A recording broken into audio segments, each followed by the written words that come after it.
To my channel.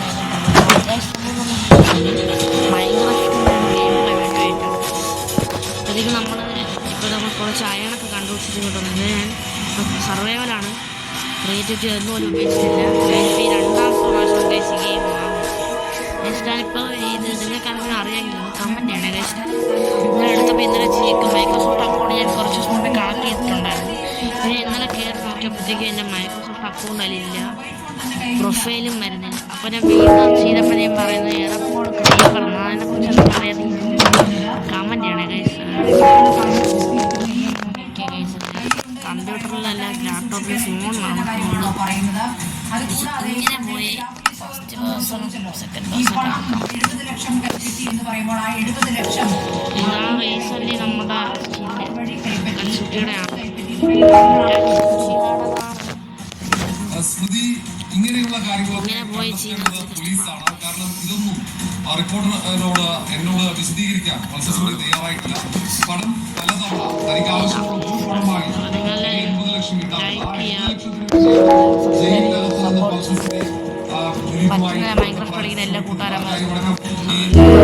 കൂട്ടുകാരും subscribe ചെയ്യണം.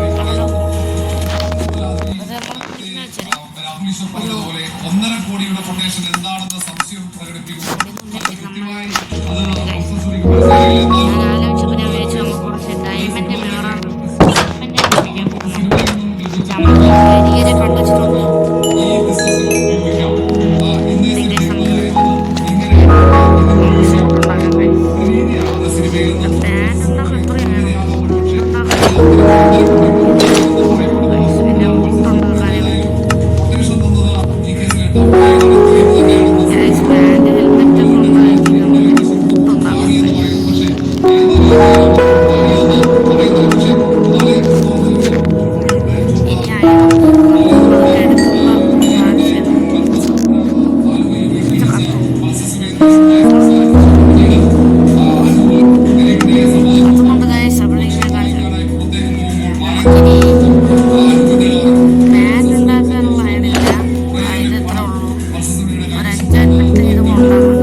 പരസ്യമായ രഹസ്യമാണെന്ന് പറയാം. അത്തരത്തിലുള്ള എല്ലാ ദിലീപിന് അനുകൂലമായ ദിലീപ് എന്ന പ്രതിക്ക് അനുകൂലമായ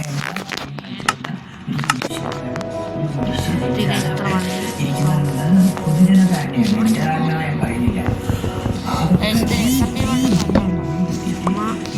എങ്ങനെ മുന്നോട്ട് നിങ്ങൾക്ക് അറിയാമെങ്കിൽ ഞാൻ നേരത്തെ പറഞ്ഞ കാര്യം പറഞ്ഞിരിക്കണം. അല്ല എസ് എം പി അല്ല വേറെ റീപ്പർ കോഡ് അറിയാമെങ്കിൽ നമ്മൾ കമൻറ്റ് ചെയ്തിരിക്കണേ. സപ്പോർട്ട് ചെയ്യണം. ഇനി ആ 80 ലക്ഷം കിട്ടാൻ വേണ്ടിയിട്ടാണോ ഇയാൾ ഇത് പറഞ്ഞത് എന്നൊന്നും നമുക്കറിയില്ല. ഫ്രീ ഫയർ ഗെയിം പ്ലേയുടെ വീഡിയോ ഉടനെ വരുന്നതായിരിക്കും. 2 മാസം വെക്കേഷൻ ആയിട്ട് വീണ്ടെടുത്താണ് പറയാം പറയാതിരിക്കാം. പക്ഷേ ജനങ്ങളുടെ മുന്നിൽ കാര്യങ്ങൾ വ്യക്തമായി കഴിഞ്ഞു. ദിലീപ് നിങ്ങൾക്ക് മൈൻക്രാഫ്റ്റ് ഏറ്റവും ഇഷ്ടപ്പെട്ട മോബ് ഏതാണെന്ന് കമന്റ് ചെയ്യണേ. ഈ കൊട്ടേഷൻ കൊടുത്തത് എനിക്ക് ഞാൻ വീണ്ടും ഇതൊക്കെ കൊണ്ട് വയ്ക്കുന്നില്ലാണോ. വളരെ എനിക്ക് ഏറ്റവും ഇഷ്ടമുള്ള മോബ് ഏതാണെന്ന് അറിയാം. മുന്നിൽ വന്നു കഴിഞ്ഞു. എനിക്ക് ഏറ്റവും ഇഷ്ടമുള്ള മോബ് സിനിമകൾ കുതിരയല്ല, ഇനി അതിനേക്കാൾ വലിയ പട്ടിയല്ല, ഒന്നുമില്ല. എനിക്ക് ഏറ്റവും ഇഷ്ടമുള്ള പട്ടിയാണ്. എനിക്ക് വേറെ മോബ് ഞാൻ ഇതെല്ലാം ഉണ്ടാക്കാൻ ഇനി നമുക്കൊരു സാധനം ഉണ്ടാകണം. ആക്സ് ഉണ്ടാകണം, 2 പിക്കാക്സും ഉണ്ടാകണം. പിന്നെ നമ്മൾ ചാർക്കോട് വെച്ചിട്ട് 2 ടോർച്ച് വേണം. ടോർച്ച്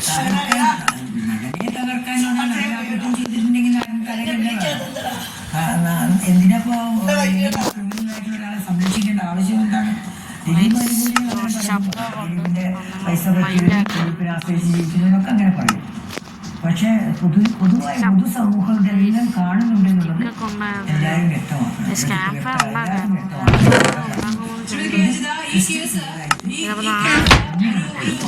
ഘട്ടത്തിലേക്ക് കടന്നിരിക്കുന്നു എന്നൊരു അഭിപ്രായം നമുക്കറിയാം. 2017 നടി ആക്രമിക്കപ്പെടുന്നു. കൊട്ടേഷൻ കൊടുത്തുകൊണ്ട് ബലാത്സംഗം ചെയ്യാൻ പ്രേരിപ്പിക്കുന്ന ആദ്യത്തെ കേസായിരുന്നു. രണ്ടാമത്തെ ഘട്ടം എന്ന് പറയുന്ന ബാലചന്ദ്രകുമാർ ദൃശ്യങ്ങൾ താൻ കണ്ടിട്ടുണ്ട്. അടക്കമുള്ളവർ വീട്ടിലിരുന്ന് കാണുന്നത് താൻ കണ്ടു എന്നായിരുന്നല്ലോ അദ്ദേഹത്തിന്റെ വെളിപ്പെടുത്തൽ. ഇന്ന് ബാലചന്ദ്രകുമാറില്ല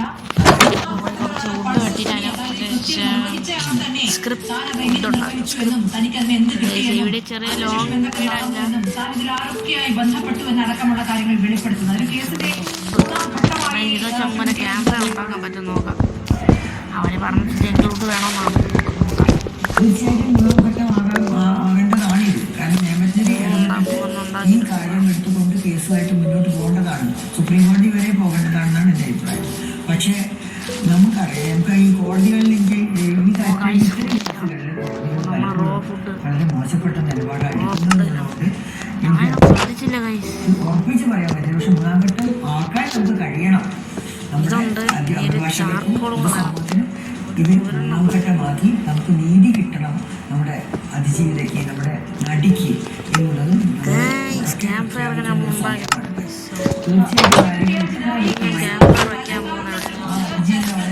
നിൽക്കുന്നുണ്ട്. അതിജീവിതയോടൊപ്പം ഈ കേസ് ചരിത്രത്തിൽ രേഖപ്പെടുത്തിയ ഇത് ഈ ഒരു ആദ്യത്തെ കേസ്.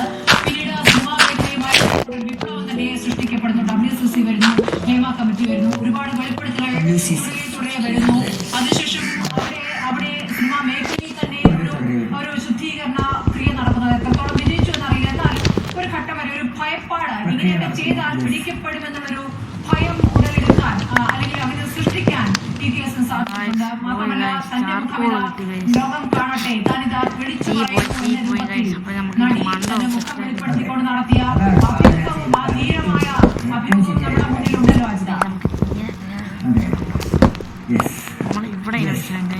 വളരെ ശക്തമായ ഒരു നിലപാട് ഭാവനെടുത്തു. അത് ഞങ്ങളോടൊപ്പം ഞങ്ങളെല്ലാവരും വളരെയധികം സന്തോഷിക്കുന്ന ഒരു കാര്യമാണത്. ഭാവനയ്ക്ക് തലവലിക്കേണ്ട ഒരു കാര്യമില്ല. ഭാവനയാണ് പീഡിപ്പിക്കപ്പെട്ടത്. ദിലീപാണ് അതിൻ്റെ കാരണക്കാരൻ എന്നുള്ളത് വളരെ വ്യക്തമാണ്. കുറ്റവാളി ദിലീപാണെന്നുള്ളത് വളരെ വ്യക്തമായിട്ട് ജനങ്ങളുടെ മുന്നിൽ ഇനിയും തെളിഞ്ഞുകൊണ്ടിരിക്കുകയാണ്. തീർച്ചയായും വളരെയധികം നമുക്ക് ഈ പറഞ്ഞതുപോലെ മാറട്ടെ. അതിലേക്ക് അതിജീവിതയ്ക്ക് നേടിക്കൊടുക്കാൻ ഈ വെളിപ്പെടുത്തലിന് സാധിക്കട്ടെ. അതിന്മേലൊരു തുടരന്വേഷണം വളരെ വേഗത്തിൽ നടക്കട്ടെ. നിയമപരമായ കാര്യങ്ങൾ എന്തൊക്കെയാണെന്ന് പുതിയൊരു വെളിപ്പെടുത്തൽ കൂടി പൾസസുനിയുമായി ബന്ധപ്പെട്ടുണ്ട്. പൾസസുനിക്ക് കുഴൽപ്പണ ഇടപാടിലും ബന്ധമുണ്ട്. ഈ കേസിൽ 1.5 വർഷത്തോളം പിടികൊടുക്കാതെ പോലീസിനെ ചുറ്റിച്ചുവെന്ന് പൾസസുനി തന്നെ പറയുന്നു.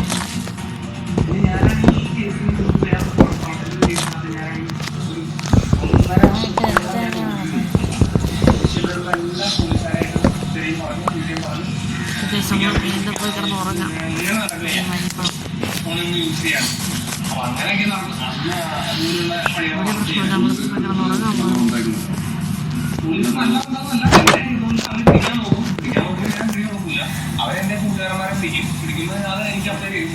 പറ്റില്ല. അപ്പൊ ഞാൻ പറയുന്നത് നമ്മൾ ചെയ്യാമെന്ന കാര്യം ക്യാമ്പ് സ്റ്റിക്ക്